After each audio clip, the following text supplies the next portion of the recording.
واقعہ کربلا تاریخ کا دردناک واقعہ ہے۔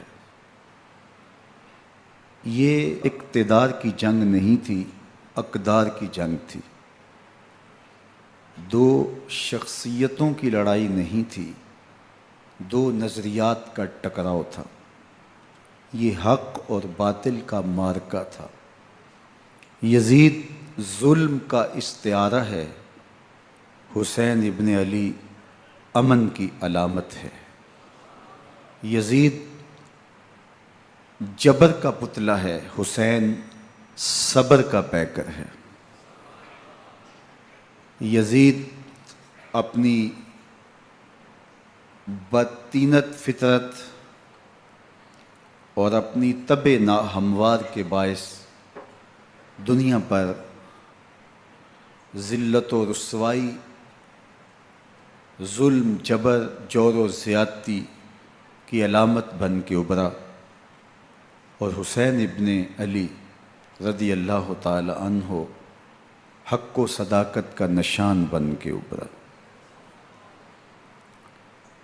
کربلا کے تپتے ہوئے ریگزار میں حسینی اور یزیدی دو کردار سامنے آتے ہیں۔ اقبال نے کہا تھا، موسیٰ و فرعون و شبیر و یزید، ایند و قوت از حیات آید پدید، زندہ حق از قوت شبیری است، باطل آخر داغ حسرت میری است، سرخ رو عشق غیور از خون او، شوخی ای مصرع از مضمون او، تا قیامت قطع استبداد کر، موج خون او چمن ایجاد کر۔ یزید بہدل کی بیٹی محسون کا ناپاک بیٹا تھا، اور حسین محمد عربی کی بیٹی فاطمہ کا شہزادہ تھا۔ یزید دمشق کے اطراف میں سرجون اور جریر، اختل جیسے اوباشوں کے جھرمٹ میں پل کے جوان ہوا۔ حسین کے گھر کا دروازہ مسجد نبوی کے اندر کھلتا تھا۔ یزید نشے میں دھت ہو کر کے نمازیں چھوڑ دیتا تھا۔ حسین کی کربلا کے اندر بھی نماز تہجد قضا نہیں ہوئی۔ یزید ظلم کا دوسرا نام ہے، حسین امن کی علامت ہے۔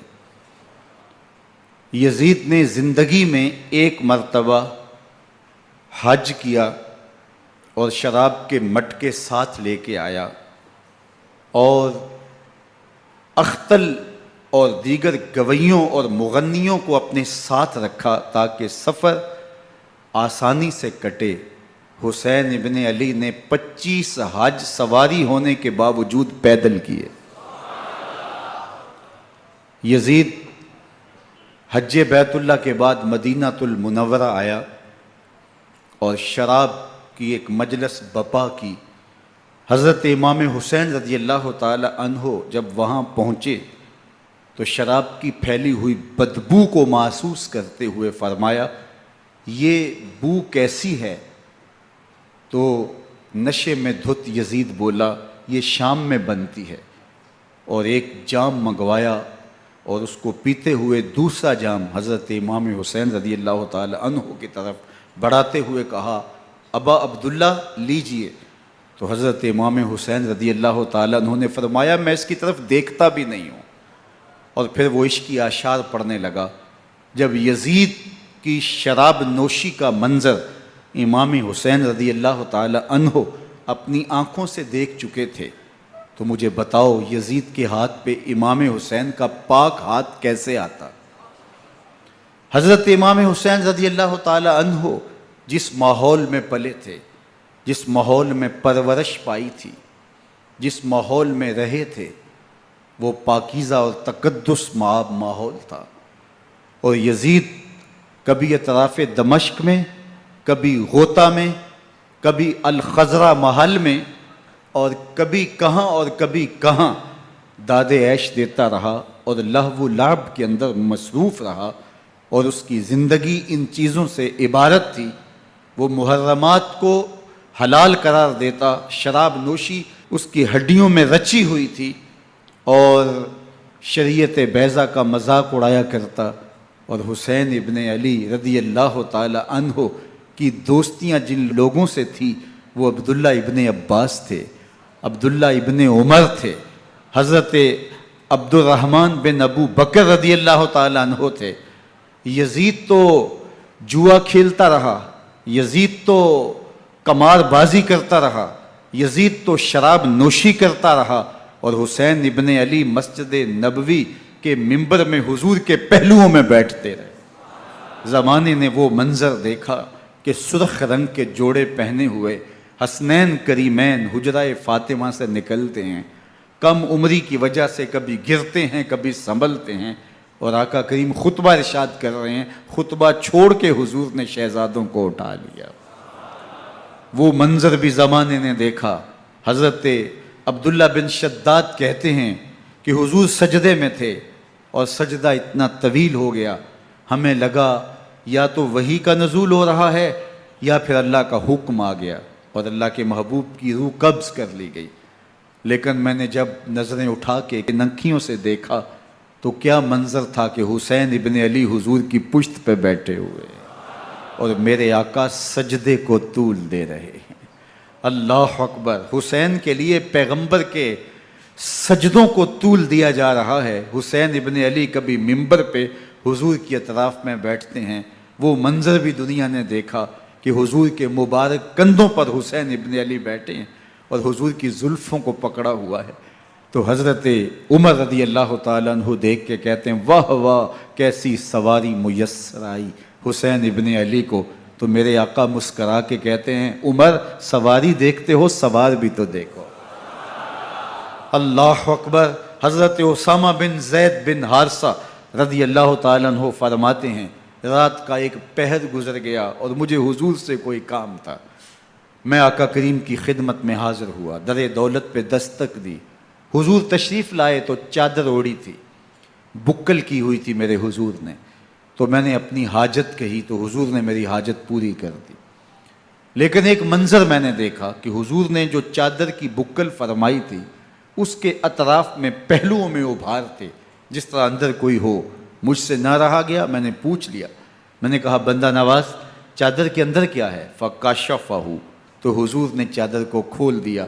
فَإِذَا الْحَسَنُ وَالْحُسَيْنُ عَلَىٰ وَرِكَيْهِ، تو کہتے ہیں میں نے اپنی آنکھوں سے دیکھا، ایک پہلو سے امام حسین لپٹے ہوئے تھے، ایک پہلو سے امام حسن لپٹے ہوئے تھے۔ فرمایا یہ میرے بیٹے ہیں، یہ میری بیٹی کے بیٹے ہیں، اے اللہ میں ان سے پیار کرتا ہوں، تو بھی ان سے پیار کر، جو ان سے پیار کرے اس سے بھی پیار کر۔ ان کی محبت کا درس دیا، ان کے پیار کا سبق پڑھایا، کہا ان سے پیار کرنے والا میرے سے پیار کرنے والا ہے، ان سے بغض رکھنے والا میرے سے بغض رکھنے والا ہے۔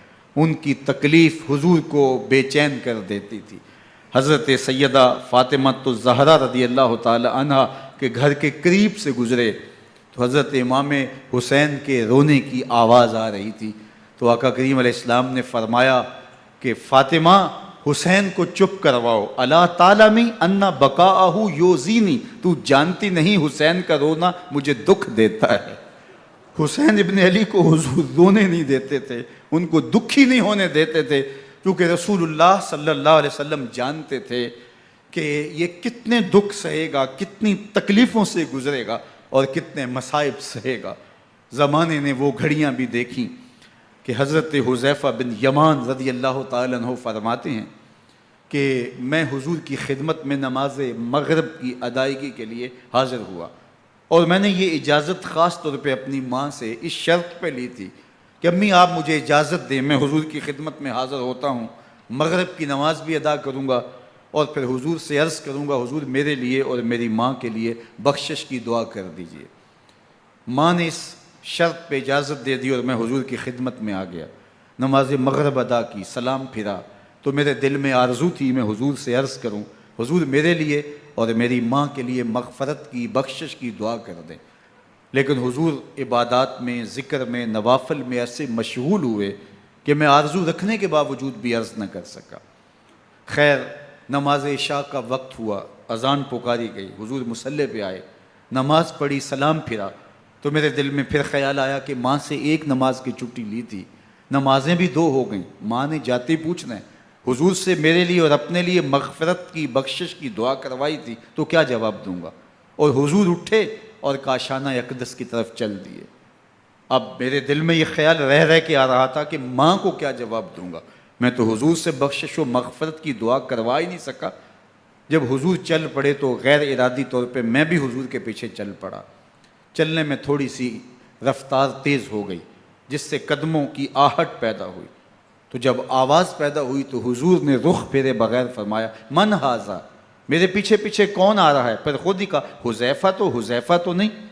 تو میرا دل دھڑک رہا تھا، قل تو نعم، میں نے کہا جی حضور میں حذیفہ ہوں۔ فرمایا ما حاجتک غفر اللہ لک ولامک، کیا کام ہے؟ اللہ تجھے بھی بخش دے، تیری ماں کو بھی بخش دے۔ اب جو کام تھا وہ جنبش لب سے پہلے ہی ہو گیا، یہاں تو لفظوں کا سہارا بھی نہیں لینا پڑتا، وہ بند لبوں کی بولیاں بھی سنتے ہیں۔ اقبال بولا ہے فروغت صبح آثار و دہور، چشم تو بی نندائے معاف صدور، تیری نظر تو سینوں کے چھپے راز بھی دیکھتی ہے۔ تو کہا ما حاجتوں کا غفر اللہ لک ولامک،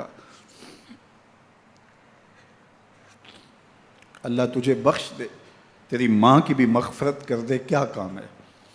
اب جو کام تھا وہ تو ہو گیا۔ تو میرے حضور نے ارشاد فرمایا حذیفہ سنو، ابھی ایک فرشتہ آیا ہے جو اس سے قبل دھرتی پر پہلے کبھی نہیں آیا، آج پہلی مرتبہ اللہ سے اجازت لے کے 2 کام کرنے آیا ہے۔ ایک تو مجھے سلام کرنے آیا ہے، اور دوسرا خوشخبری دینے آیا ہے کہ آپ کی بیٹی فاطمہ جنتی عورتوں کی سردار ہے، اور حسن اور حسین جنتی جوانوں کے سردار۔ ایک طرف یزید ناپاک میسون کا پلید بیٹا، اور ایک طرف محمد عربی کا نواسا، فاطمہ کے دودھ کا اثر، علی المرتضیٰ کے خون کی تاثیر، رسول اللہ صلی اللہ علیہ وسلم کے کندھوں پہ بیٹھنے والا۔ ایک دن حضور نے امام حسین رضی اللہ تعالیٰ عنہ کے ہاتھ پکڑ لیے اور ان کے پاؤں اپنے پاؤں پہ رکھے، اور پھر فرمایا بیٹے آگے بڑھو، اور ان کے پاؤں حضور کی پنڈلیوں پہ آئے۔ پھر کہا بیٹے اور آگے بڑھو، حتیٰ کہ ان کے پاؤں حضور کی رانوں پہ آئے۔ پھر فرمایا بیٹا اور آگے بڑھو، تو ان کے پاؤں حضور کے مبارک بطن اقدس پہ آئے۔ پھر بازوؤں کو کھینچ کے اپنے قریب کیا، اور حسین ابن علی کے منہ میں اپنی زبان رکھ دی، اور وہ اس طرح چوس رہے تھے جس طرح کھجور چوسی جاتی ہے۔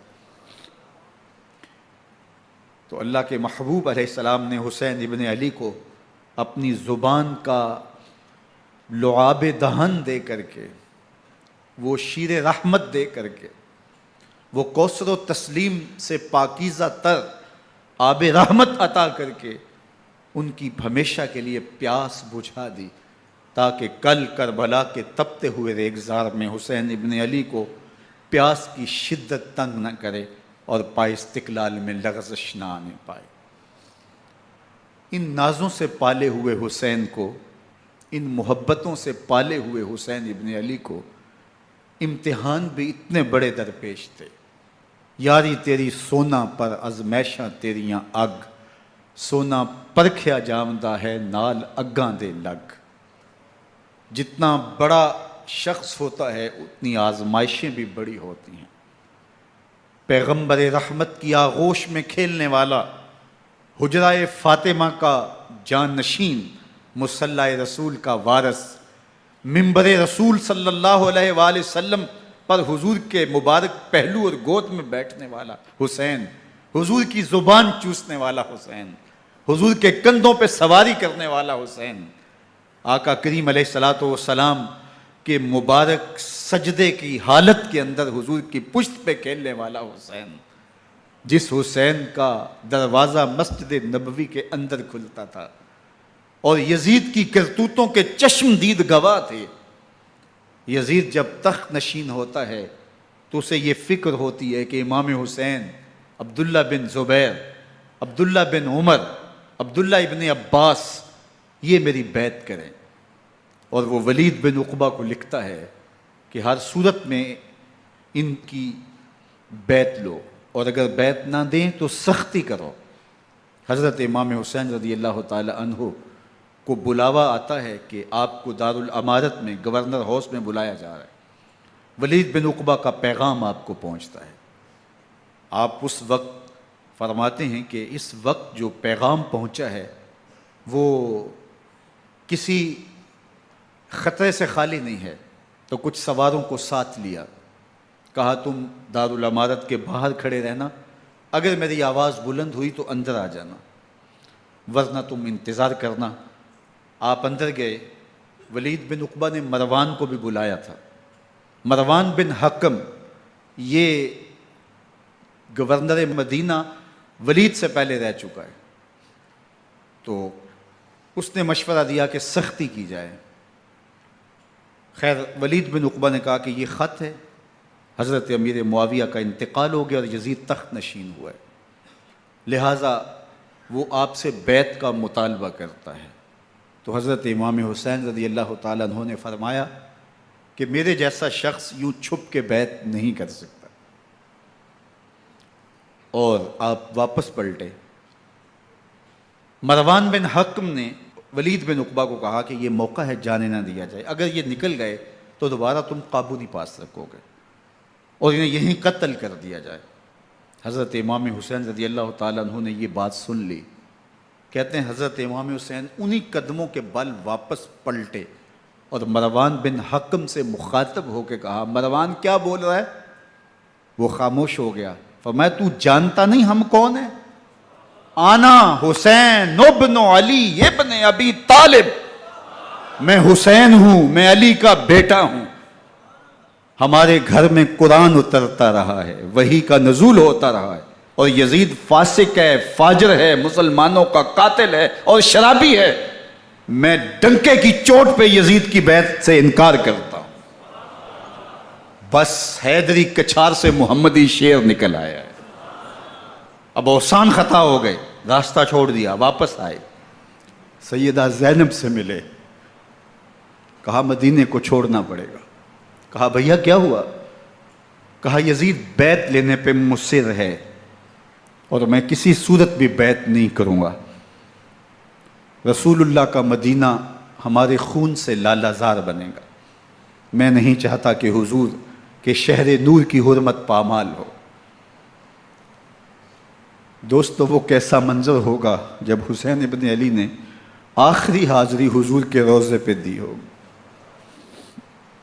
حاجی یا معتمر 10 دن کے لیے، 8 دن کے لیے، 20 دن کے لیے مدینہ المنورہ عارضی سکونت اختیار کرتا ہے، اور حضور کے روضہ انور سے، اس شہر نور سے، ان گلیوں سے،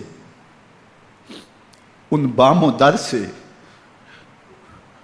ایسا مانوس ہو جاتا ہے کہ جب واپس پلٹ رہا ہوتا ہے ان دعاؤں کے ساتھ کہ دوبارہ آنا بھی نصیب ہو، اور اسے لگتا ہے کہ میں دوبارہ بھی بلایا جاؤں گا، لیکن اس کے باوجود شہر حبیب چھوڑنا قیامت سے کم نہیں ہوتا. اعظم چشتی مرحوم آخری بار جب حضور کے روضہ انور پہ گئے تو بیمار تھے، ویل چیئر پہ تھے. باب بقی سے باہر نکلے تو خادم سے کہا کہ میری ویل چیئر پیچھے سے کھینچو تاکہ میرا رخ روضہ انور کی طرف رہے. اور وہ پیچھے سے کھینچتا چلا جا رہا ہے، اور جب باب مکہ سے پیچھے جنت البقیع کے قریب سے گنبد خضرا نگاہوں سے اوجل ہونے لگا تو اعظم چشتی مرحوم نے کہا، جاں بدن سے نکلتی ہے اعظم، جاں بدن سے نکلتی ہے اعظم، کوئی آسان ہے مدینے سے جدا ہونا، کوئی آسان ہے مدینے سے جدا ہونا. یہ اس شخص کی کہانی ہے جو 10 دن، 5 دن، مہینہ، 2 ماہ وہاں رہتا ہے اور پھر اس شہر کو چھوڑ کے آنا اس کے لیے آسان نہیں ہوتا. اور مجھے بتاؤ کہ حسین جو پیدا مدینے میں ہوا، جس کے گھر کا دروازہ مسجد نبوی کے اندر کھلتا تھا، جو مسجد نبوی کے اندر پرورش پا کے جوان ہوتا ہے اور مدینے کی گلیوں میں کھیلتا رہا، اس حسین ابن علی کے لیے مدینہ چھوڑنا، اور پھر وہ اس بات کا علم اور شعور رکھتے تھے کہ یہ آخری بار حضور کے در پہ حاضری ہے، دوبارہ اس شہر نور میں نہیں آ سکوں گا، تو کیا قیامت ہوگی اور کیا منظر ہوگا۔ محمد بن حنفیہ کے علاوہ خاندان نبوت کے جتنے لوگ تھے ان سب نے شہر مدینہ کو الوداع کہا، اور رات کے موقع میں مدینہ المنورہ کو، مسجد نبوی کو چھوڑ کر کے مکہ کی جانب عازم سفر ہوئے۔ 3 شعبان المعظم کو مکہ المکرمہ پہنچتے ہیں، ادھر کوفیوں کے خطوط آنے شروع ہو جاتے ہیں۔ حضرت امام حسین رضی اللہ تعالیٰ عنہ مسلم بن عقیل رضی اللہ تعالیٰ عنہ کو صورتحال معلوم کرنے کے لیے بھیج دیتے ہیں۔ 40,000 کوفی آپ کے ہاتھ پہ بیعت کر لیتے ہیں۔ ادھر 25 پیدل حج کرنے والے حضرت امام حسین 8 ذی الحج کو احرام باندھتے ہیں، لیکن آپ کو پتہ چلتا ہے کہ حاجیوں کے روپ میں قاتل چھپا دیے گئے، تو آپ اس احرام کو حج کی بجائے عمرے میں بدلتے ہیں اور کوفے کی جانب عازم سفر ہوتے ہیں۔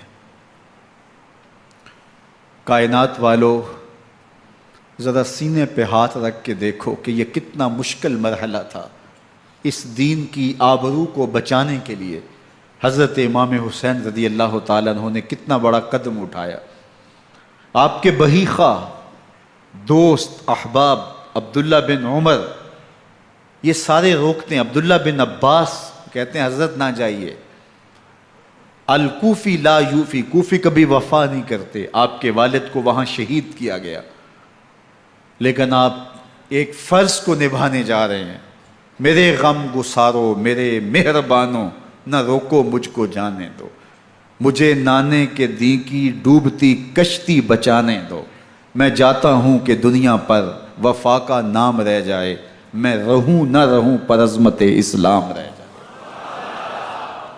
میں نہیں جاتا تو نبی کے گھر کی آن جاتی ہے، میں نہیں جاتا تو نبی کے گھر کی آن جاتی ہے، تمہارا دین جاتا ہے، میری غیرت ایمان جاتی ہے۔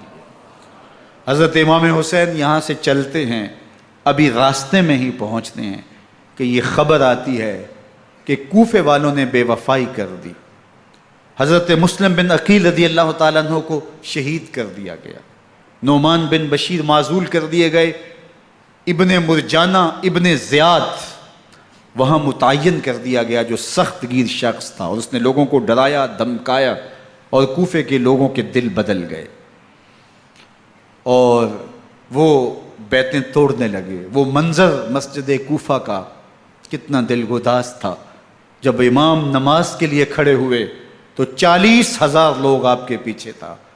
جب سلام پھیرا اور امام نے دیکھا کہ پیچھے لوگ نہیں ہیں، پھر لوگوں نے اپنے دروازے بھی بند کر لیے۔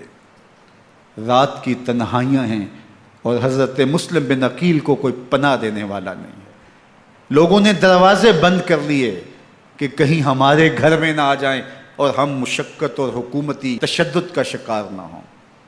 کتنا دردناک لمحہ ہے حضرت مسلم بن عقیل رضی اللہ تعالیٰ عنہ پہ، اور پھر حضرت مسلم بن عقیل بے دردی سے شہید کر دیے جاتے ہیں۔ آپ ابھی راستے میں ہیں، یہ ساری کہانی پہنچتی ہے کہ حضرت مسلم شہید کر دیے گئے اور بے دردی سے شہید کر دیے گئے۔ وہ جنہوں نے خط لکھے تھے کہ ہم آپ کے ساتھ ہیں اور ہم منتظر ہیں، چشم برا ہیں، آپ کے قدموں کی چاپ سننے کے لیے بےتاب ہیں، آج انہوں نے بیتیں توڑ دی، 40,000 کوفی منحرف ہو گئے۔ مسجد کوفہ کا وہ منظر کس قدر روح کو تڑپا دینے والا تھا۔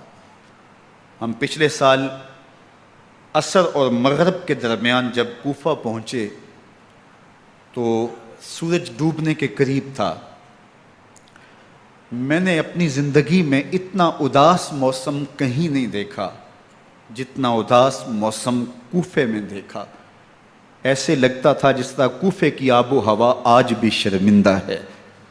جو مسلم بن عقیل اور خاندان نبوت کے ساتھ اہل کوفہ نے کیا، حضرت امام حسین رضی اللہ تعالیٰ عنہ کو ان کے بہی خواہوں نے، اعزاء نے، اقربا نے، دوستوں نے، آوان و انصار نے، ساتھیوں نے کہا کہ حضرت حالات یکسر تبدیل ہو گئے، اب ہمیں مراجعت کر جانی چاہیے، واپس پلٹ جانا چاہیے۔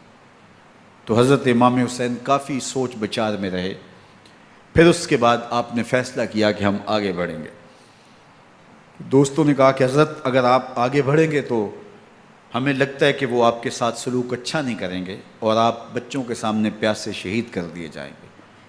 تو حضرت امام حسین رضی اللہ تعالیٰ عنہ نے وہاں ایک خطبہ ارشاد فرمایا کہ لوگو تم جو مجھے بتا رہے ہو مجھے اچھی طرح معلوم ہے، جو تم مجھے منظر پیش کر رہے ہو وہ میری نگاہوں میں ہے، اور جو کچھ ہونے والا ہے چشم تصور وہ منظر دیکھ رہی ہے۔ چونکہ حضرت امام حسین رضی اللہ تعالیٰ عنہ کی شہادت کی خبر حضرت امام حسین کے پیدا ہوتے ہی خاندان نبوت میں عام تھی۔ حضور علیہ الصلوۃ والسلام کو یہ بات جبریل امین نے آ کے بتائی تھی جب حسین ابن علی کے ساتھ حضور محبت کا اظہار کر رہے تھے، تو یہ جبریل امین نے آ کے کہا تھا حضور آپ کا یہ بیٹا ارض طف میں شہید کر دیا جائے گا، اور کربلا کی مٹی لا کے حضور کو دی اور ام سلمہ کو حضور نے عطا کر دی۔ حضرت ام سلمہ کہتی ہیں کہ ایک دن میں سوئی تو خواب دیکھا کہ حضور کے مبارک بال بکھرے ہوئے ہیں اور سخت پریشان ہیں، تو میں نے کہا کہ حضور آپ کی یہ کیا حالت ہے؟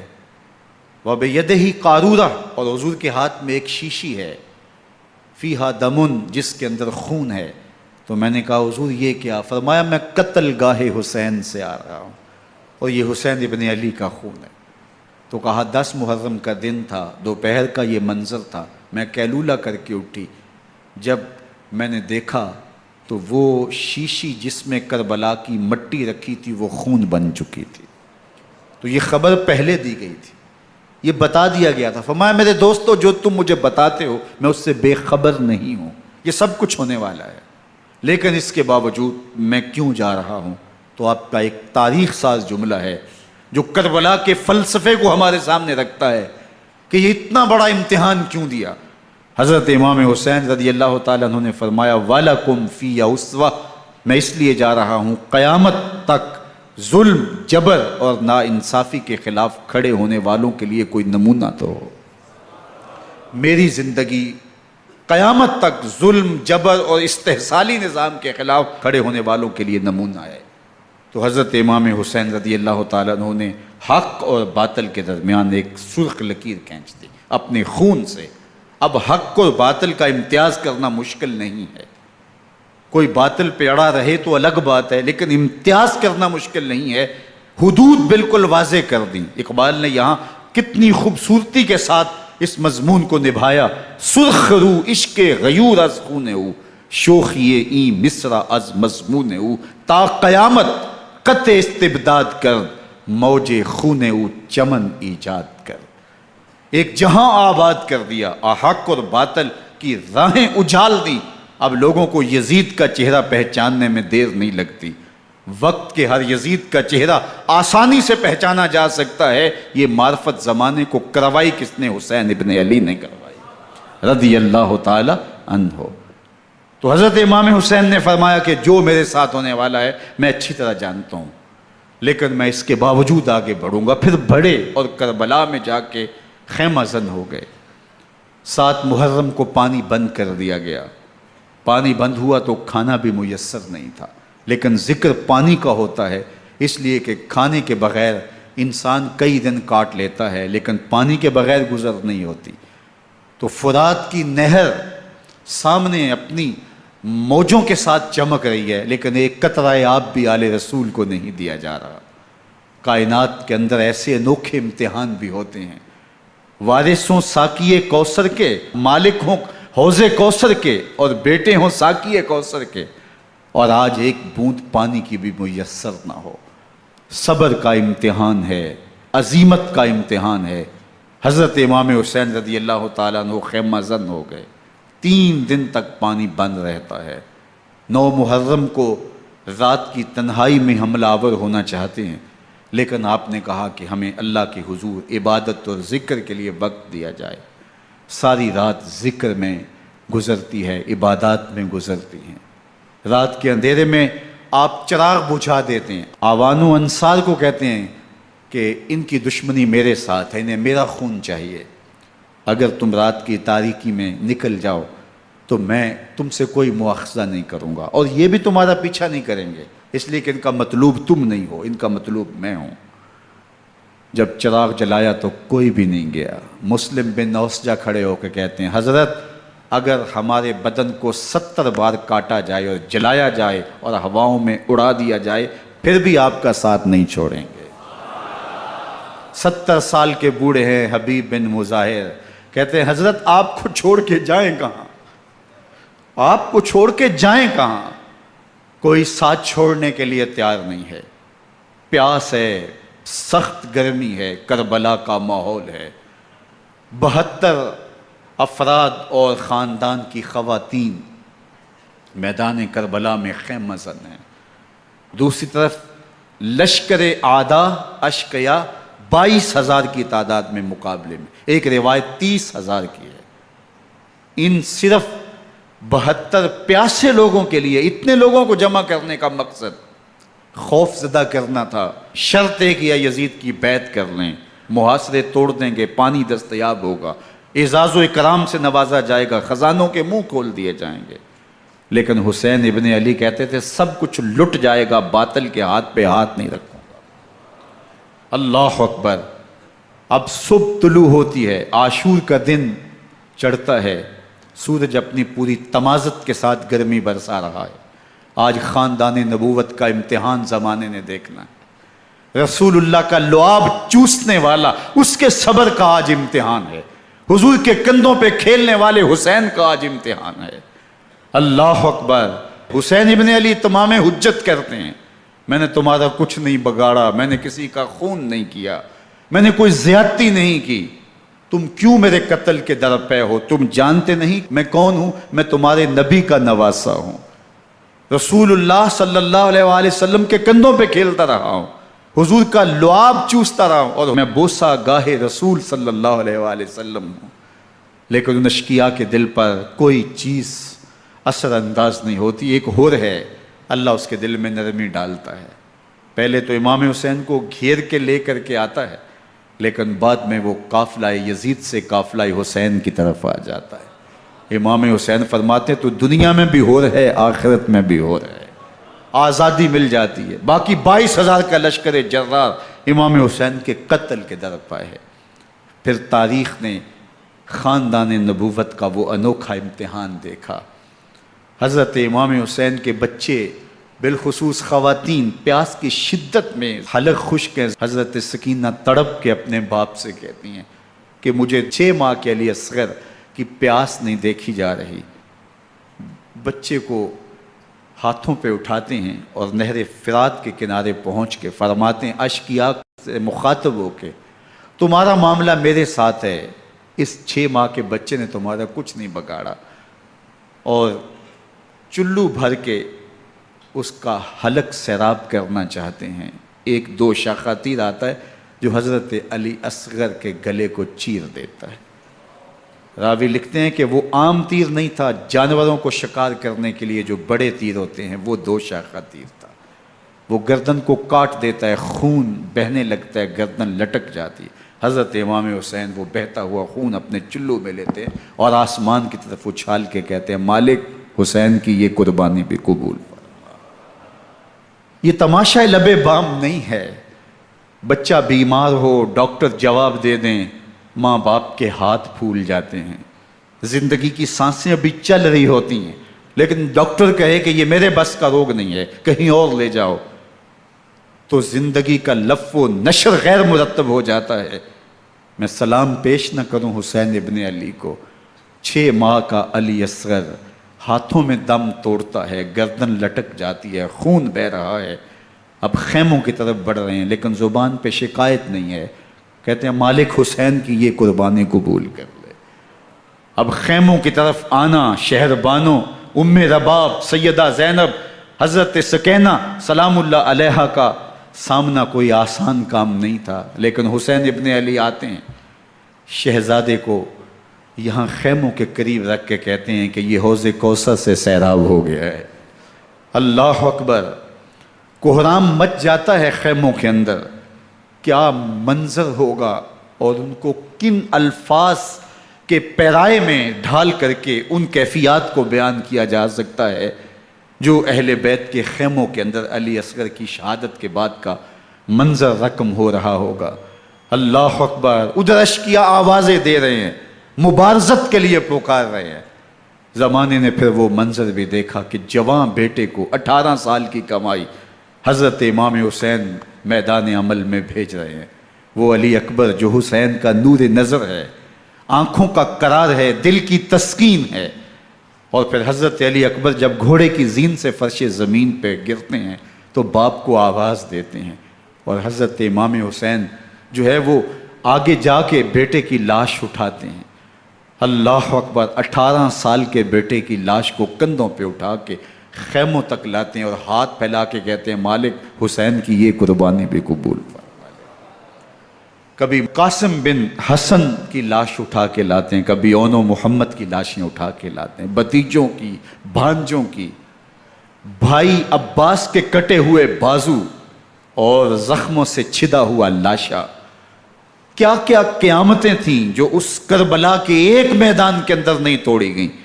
حضرت امام حسین پر دکھ پہ دکھ، تکلیفوں پہ تکلیفیں۔ اب 71 لاشیں اٹھا کے خیموں تک پہنچا چکے، اور ادھر مبارزت کی دعوت دی جا رہی، آؤ میدان عمل میں آؤ، اب دیر کیوں کر رہے ہو۔ رسول اللہ کا حرم، رسول اللہ کی شہزادیاں جو نازوں میں پلی تھیں، وہ کلیاں جو شبنم کا بوجھ بھی گوارا نہیں کر سکتی تھی، آج مصیبتوں کے پہاڑ ٹوٹ گئے۔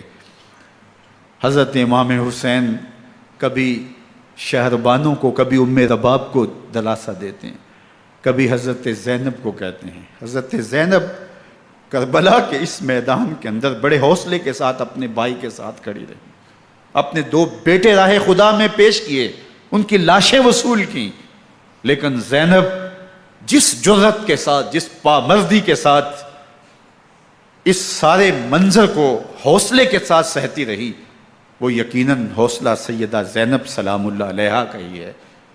لیکن یہ وہ منظر تھا کہ زینب کا دل بھی ڈول گیا جب حسین ابن علی گھوڑے پہ بیٹھنے لگے، اور ان کو گھوڑے میں بٹھانے والا کوئی نہیں تھا، اور جو بھی سوار جاتا پھر واپس اس کی لاش ہی آتی اور حسین ابن علی لے کے آتے۔ آج حسین ابن علی جا رہے ہیں، زندگی کا سارا سرمایہ لٹ رہا ہے، حضرت زینب سلام اللہ علیہا سنبھل نہیں رہی۔ حضرت امام رضی اللہ تعالیٰ عنہ اٹھے اور آپ نے حضرت زینب کو صبر کی تلقین کی اور کہا کہ صبر ہی بہترین ذریعہ ہے اور اللہ کی قربت کا ایک بہترین سبب ہے، اور ان کو صبر کی تلقین کرتے ہوئے فرمایا کہ میرے بعد تم نے اس ذمہ داری کو سنبھالنا ہے، اور ان مخدرات اسلام کی، ان شہزادیوں کے پردے کی تم نے حفاظت کرنی ہے۔ اور پھر گھوڑے کی زین کس کے امام حسین لشکر اشکیا کی طرف بڑھتے ہیں۔ اب خیموں سے سسکیوں کی آواز آ رہی ہے، ان کا سردار، ان کا تاجدار آج سب کو چھوڑ کے کربلا کے میدان کی طرف بڑھ رہا ہے۔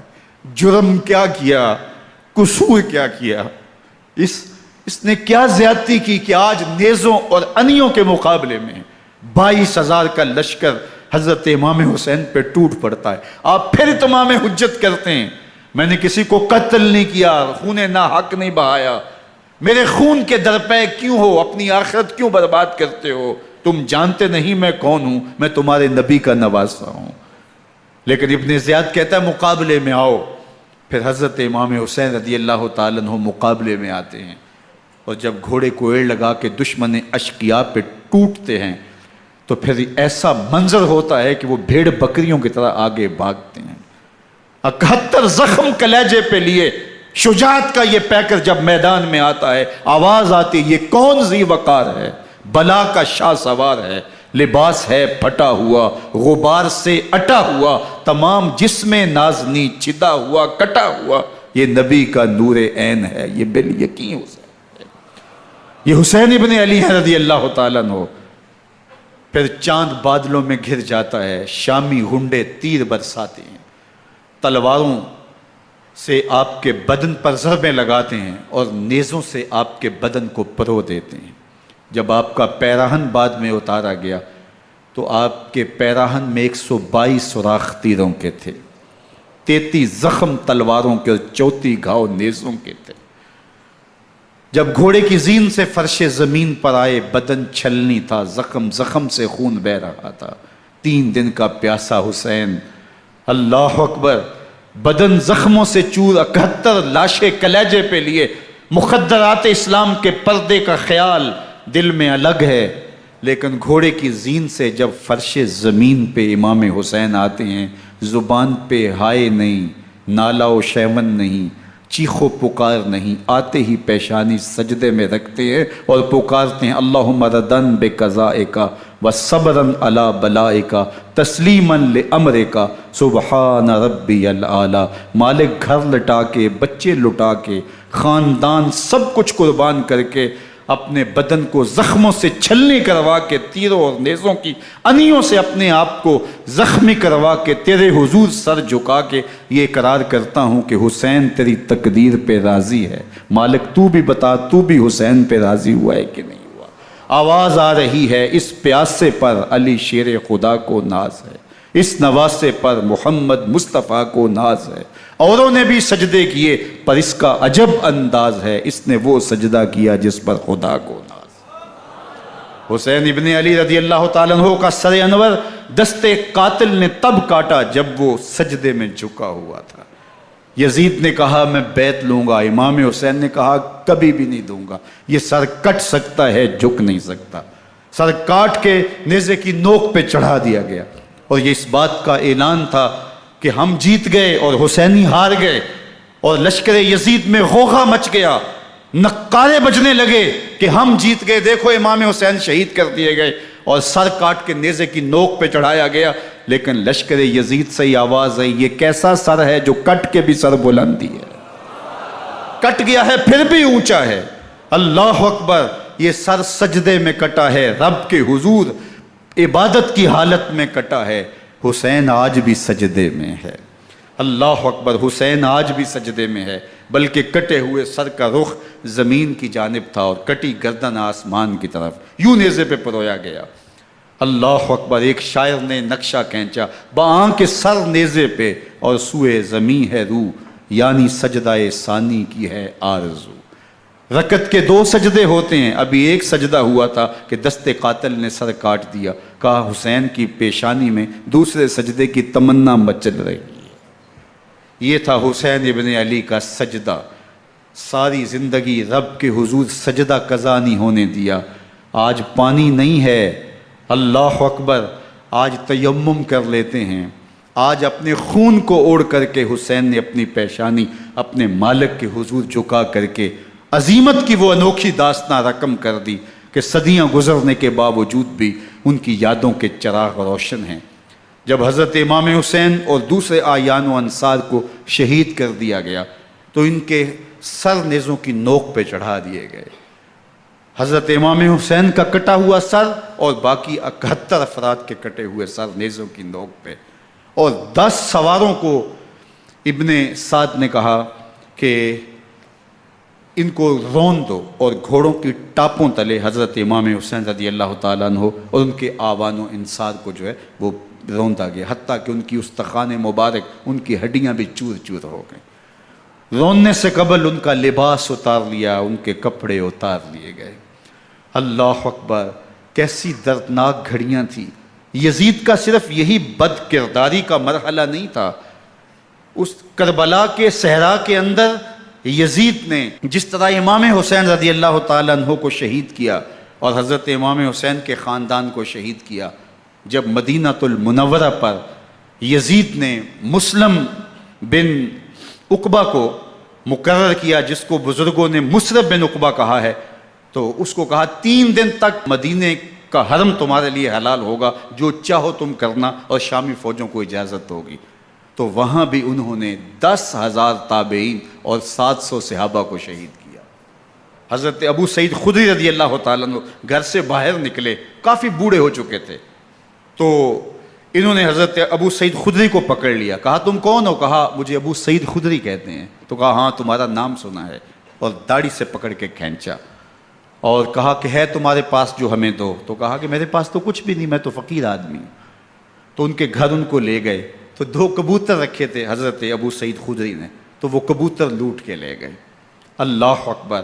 حضرت ابن سنان رضی اللہ تعالیٰ عنہ کو، جو حضور کے علم بردار تھے فتح مکہ کے دن، ان کو ستو پہلے پلائے اور پھر ان کی گردن کاٹی گئی، اور کہا یہ ہے وہ ستو جو تم زندگی میں آخری بار پیو گے۔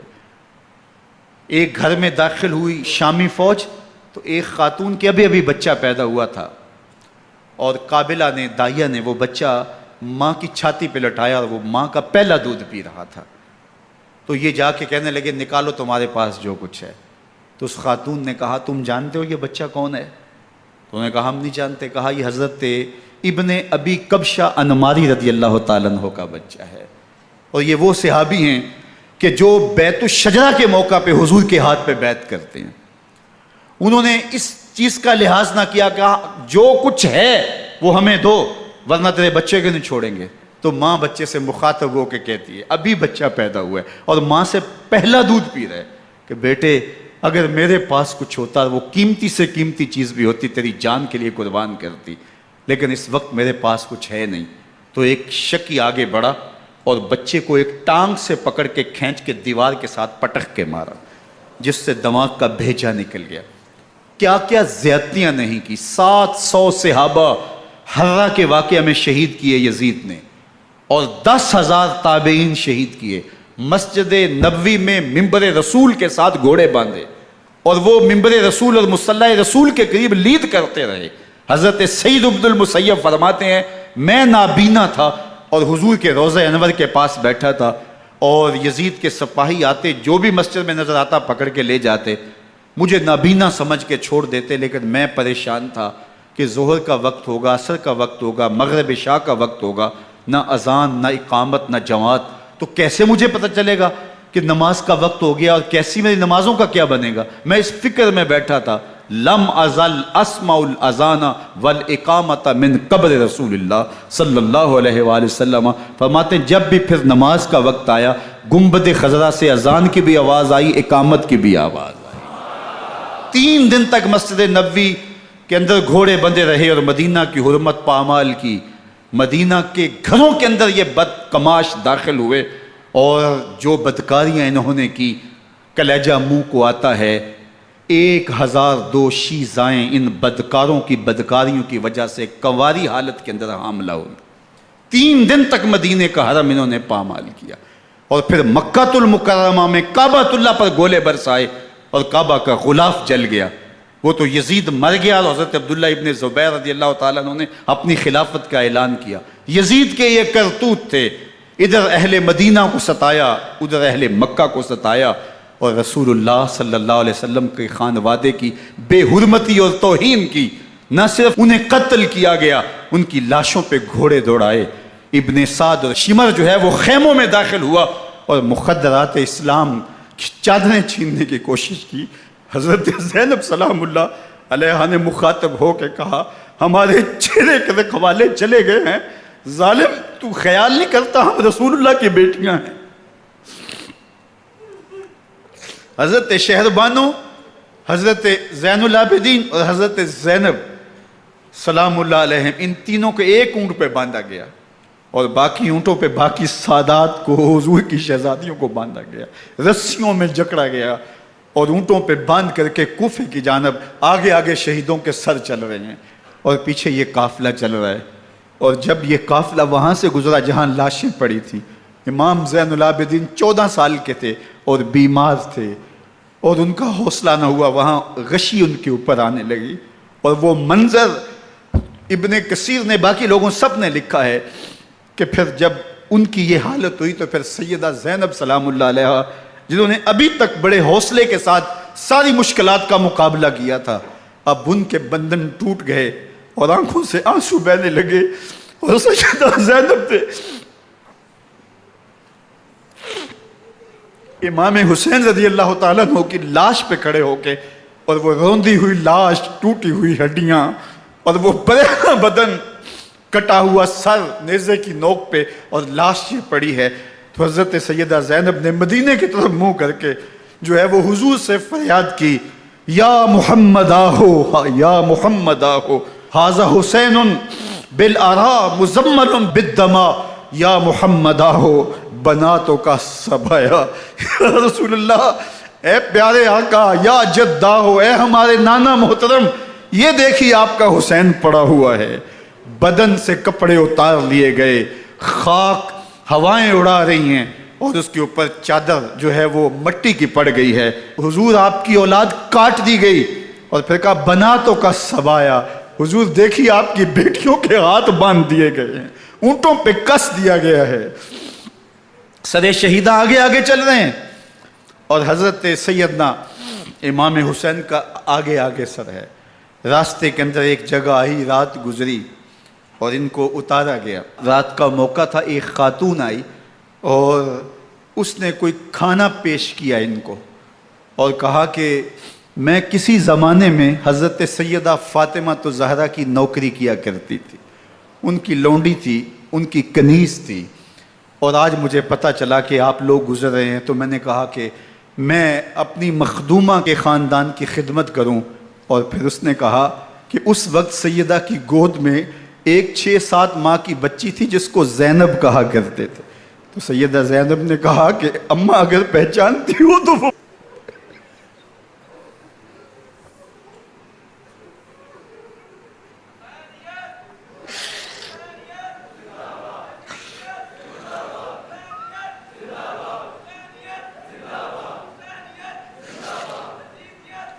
یہ تاراج اور لٹا ہوا کارواں پھر وہاں سے کوفے میں کیسے پہنچا، اور کوفے کے اندر سیدہ زینب سلام اللہ علیہا نے وہ یزید کے دربار میں، ابن زیاد کے دربار میں وہ جرأت آمیز جو باتیں کہیں، اللہ اکبر، زینب کی زبان میں علی کی خطابت بول رہی تھی، اور پھر دشمن اور دوست سارے رونے لگے، اور وہ کیا دل گداز منظر تھے۔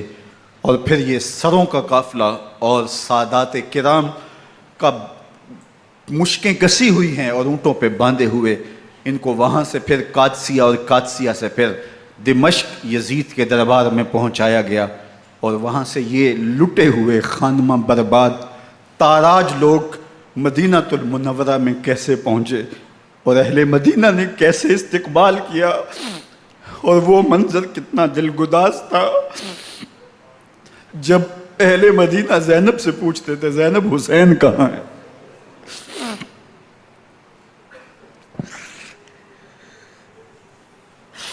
بے مروت بے وفا تیرا بھی کیا افسانہ ہے، جس نے اپنی ہی شمع کو گل کیا تو وہ پروانہ ہے۔ اپنے پیغمبر کے شہزادوں کو اور اپنے پیغمبر کی شہزادیوں کو جو دکھ اس امت نے دیے، یہ کائنات کی ایک انوکھی داستان ہے۔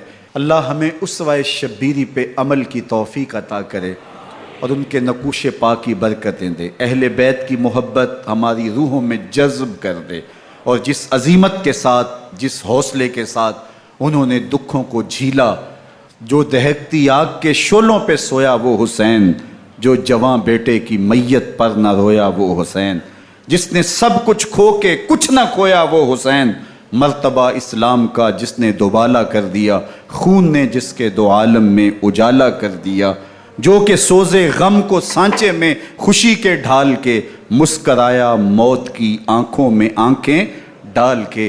اے حسین ابن علی تم پر سلام، نازش آل نبی تم پر سلام۔